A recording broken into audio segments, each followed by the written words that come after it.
Swaha Tatsaviturvarenyam Bhargo Devasya Dhimahi Dhiyo Yo Na Prachodayat. Hi. So this is the final video in the Gayatri series. And a lot of the things I'm going to be saying here are probably things you wanted to be in the first video. My conclusions, my analysis, my perspectives. But according to my understanding, you have to know what we're talking about before you can understand how it fits with other things. Isn't it? If I start throwing around terms that you have no definition for, it's just going to confuse you. And it might sound really cool, but there won't be any way for you to apply it. And the whole aim of this series is that you can apply this knowledge to your own sadhana, to your own inner work. That's what the real value is here. That's what is really available to you through this series. You could think of it as an initiation. Actually, a powerful spiritual method like Gayatri should be given by initiation. And not the kind of a formal initiation where you have a ceremony and, garlands and, all of that stuff. But the kind of ceremony described in Upanishads. Upanishad means come close and sit down and hear. Upa-anisha. That's the real initiation. When you become a disciple, not necessarily of any particular individual, but of the truth, of a certain teaching or a certain method. Now, Gayatri mantra is one of the earliest, if not after Om, the earliest Vedic hymn, before the Vedas were even written down. So Gayatri is proven by age. It has a wonderful track record of granting all kinds of blessings.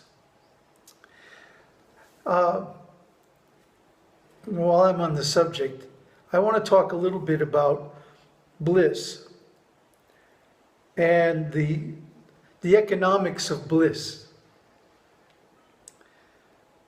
Let me give you an example. Let's say you're going out and working every day. You have a career, and over 20, 30, 40 years, you manage to average about $50,000 a year. And of course, you're going to have a certain attitude toward money, isn't it?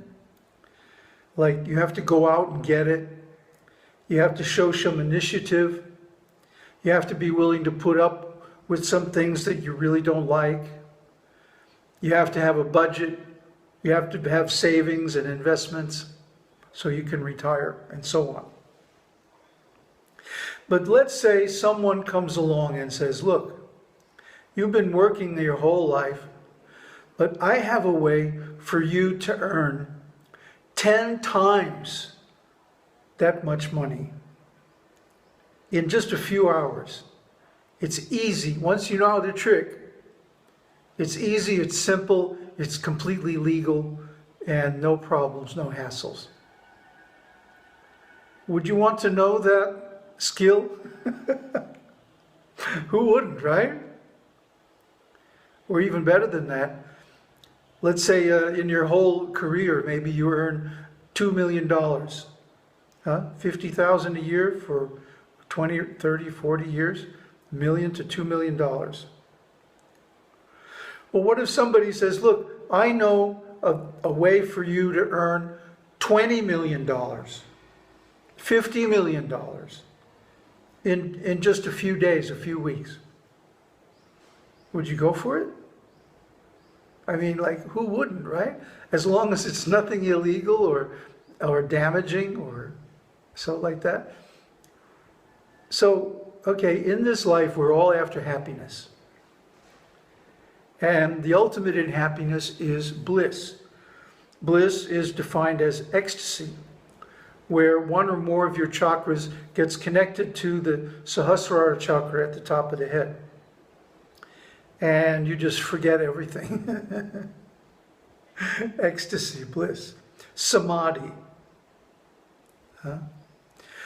So I have investigated so many different yogic and spiritual paths, so many different methods, techniques, and so on. And they all have one thing in common. They aim at bringing you into a state of ecstasy, physical, emotional, or mental ecstasy. So the problem with that samadhi is it always has to end. You can't stay in it forever. You have to come out of that trance. You have to come down from the mountaintop. I'm looking at the mountain right now. You have to come down from the mountaintop back to the ordinary life and deal with it. Isn't it? That's always the problem. So, what if there was a way of attaining bliss and ecstasy that was, you know, like instead of 50,000 a year, 500 or 1,000 or $1 million a year? What if there was a way of experiencing happiness that was like, instead of earning $2 million over your whole life, you get 20 million or $50 million, just like that? Wouldn't that be worthwhile? Wouldn't that be something you want to pursue? You study? So Gayatri mantra is like that.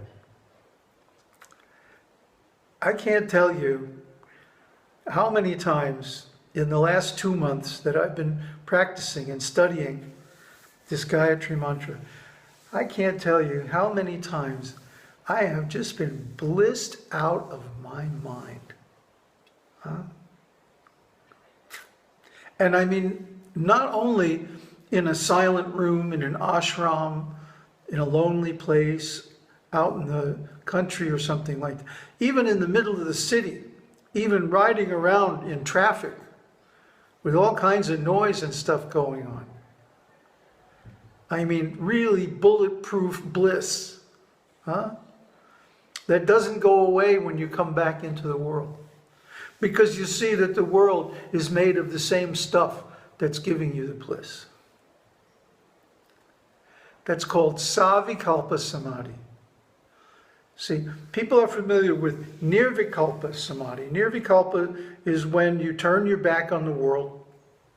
You let go of everything in the senses and the mind. You go inside and you connect with the source.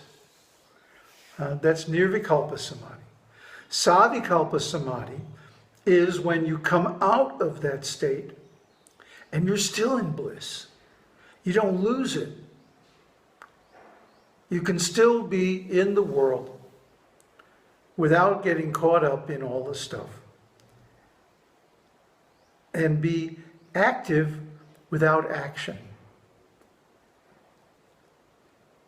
See, this is the real thing. To come from that place of stillness that is so solid and so strong that no amount of external activity can disturb it. That's a whole different quality of bliss. See, just like a person who has $50 million in the bank is going to have a whole different attitude toward money than the guy who's going out and working every day. Right? In conventional methods of attaining ecstasy, you have to do the practice all the time or constantly or at least daily, in some routine. You have to maintain it. But once you attain nirvikalpa and it comes out into savikalpa samadhi, there's no more effort. There's no more work. This is another level. And just like the guy who has $50 million, he's not sweating it. He's not going for it, you know. He's having it delivered. Send another bucket of money up, please. Thank you. So the person who attains this robust samadhi, let's call it, or maybe the real samadhi, he does not have to continually make an effort to maintain it. It becomes permanent. That's what we want. That's the enlightenment everybody is searching for. But most people are searching for it in completely the wrong way. They're going to this teacher and that teacher, this group and that retreat, and this temple and this other place, and looking for somebody to give it to them. But nobody can give it to you. You have to go inside and find it. And here's the trick. It's already there. It's already our real nature. Eternal spiritual consciousness and bliss is what we're made of. But in the ordinary state, it's covered over with mind, ego, all kinds of activity, karma, ignorance, this, that, the other thing. So, what we're talking about here with Gayatri mantra is a way to set yourself up for a certain realization. It's not the realization itself, but it's like a prelude or an introduction. Just like when you're reading a book, there's usually a preface that explains the purpose and the meaning of the book. And then there's an introduction, explains what the book is about, and so on like that. This is what we're talking about here is really the preface. Well, why did you make this whole series on Gayatri mantra? Yeah, because it blisses me out. So I'm putting it last for a certain reason, so that you know what I'm talking about, so that you have some idea of the terms, and hopefully by now you've actually tried practicing it. And the practice is very easy. You simply sit down in a quiet place, and I use my beads. I mean, the classical way to do it is with the thread wrapped around the thumb, but then the thread method, you only can count to 10 or 12 mantras. And that's not enough. You have to do this mantra at least for half an hour. One cycle around the beads, 108 mantras, takes about a half an hour if you don't hurry. And I don't hurry. Quality is better than quantity.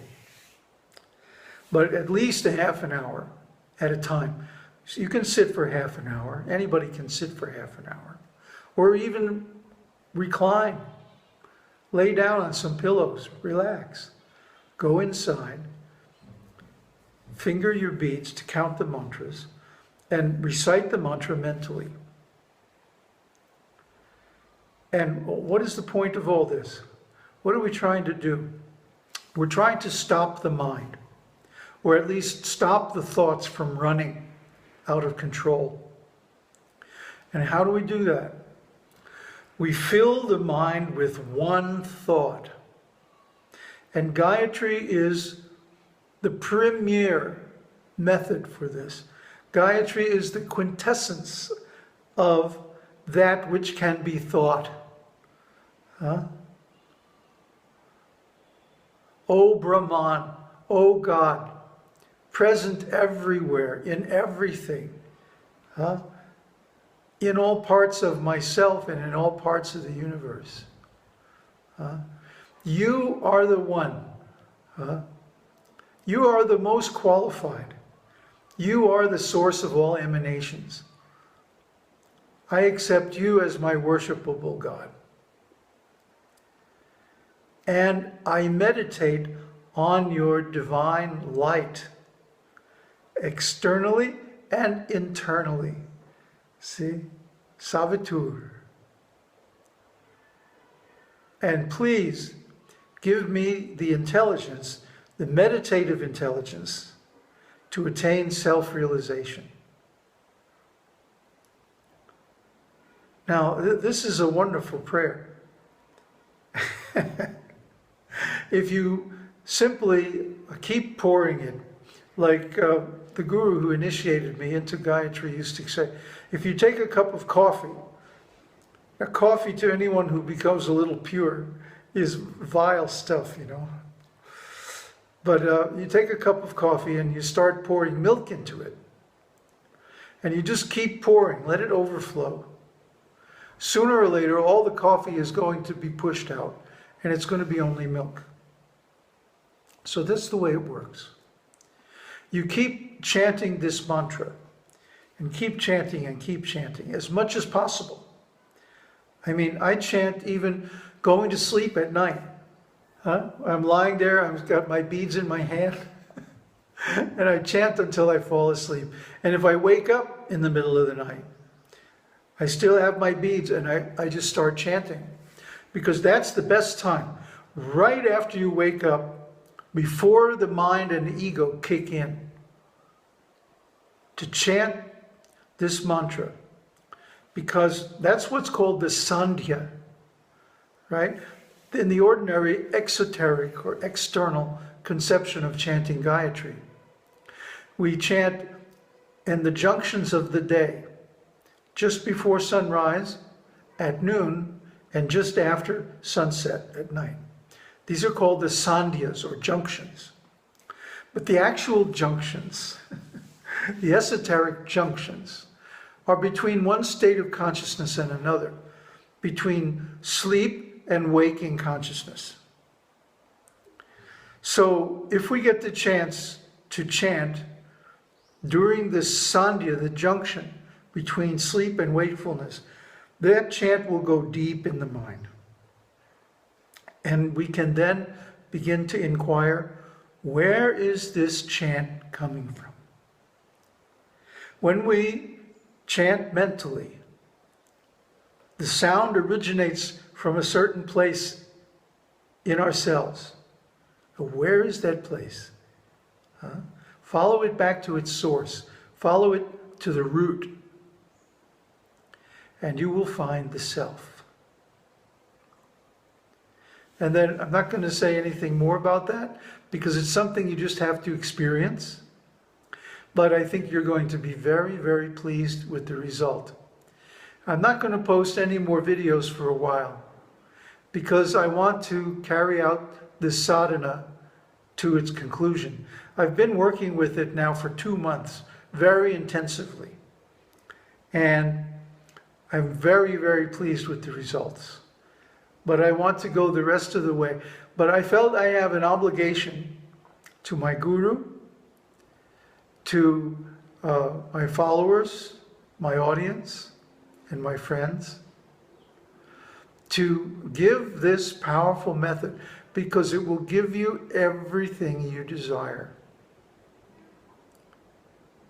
So, I hope that you take full advantage and get the complete benefit of chanting the Gayatri mantra. Om Harihi Om. Om Bhur-bhuva Swaha Tatsavitur-Varenyam Bhargo Devasya Dhimahi Dhiyo Yo Na Prachodayat.